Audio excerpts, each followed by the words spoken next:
Gonzalez. The Christopher Clements child murder trial heads to the jury tomorrow. The defense rested this afternoon. As testimony wound down, Clements' attorney worked to undermine DNA evidence in that case. Clements is charged with kidnapping and killing 13-year-old Maribel Gonzalez in June of 2014.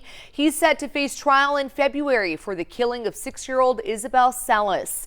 KGUN 9 on your side's Craig Smith has been following this testimony straight through. He's live now at the Pima Superior Court with more. Craig?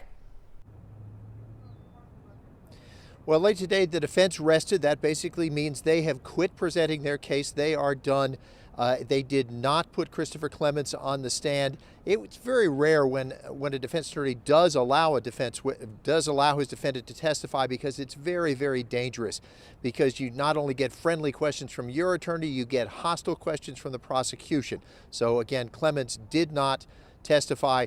Then the judge and the attorneys moved on to make plans for the final arguments. They're expected to be early tomorrow afternoon, and after that, the jury gets the case.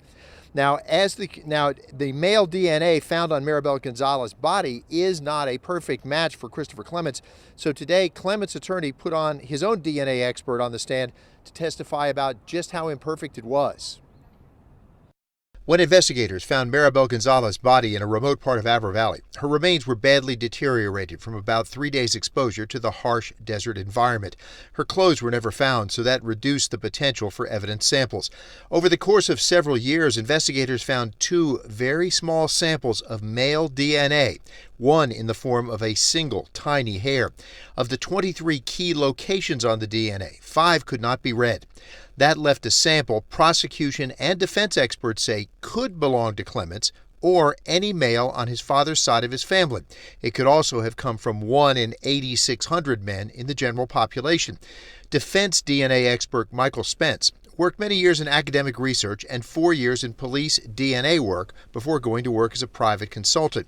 He said there have been cases where a male DNA finding has been so broad it has matched with investigators who worked on a body. That fits with the idea Clements' defense has raised, that investigators in this case might have accidentally left their own DNA on the remains.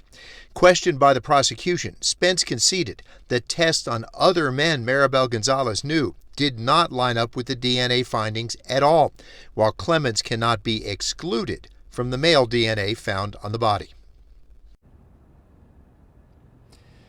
Now, the last defense witness was a cell phone expert who attempted to challenge the findings of the prosecution's cell phone expert who testified a few days ago. That cell phone expert said that his data did not allow him to say he felt that Clements' cell phone was at the scene where Maribel's body was discovered.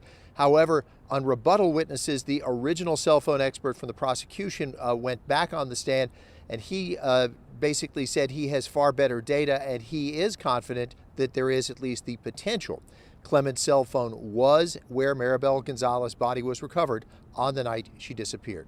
Reporting live, Craig Smith, KGUN 9 on your side.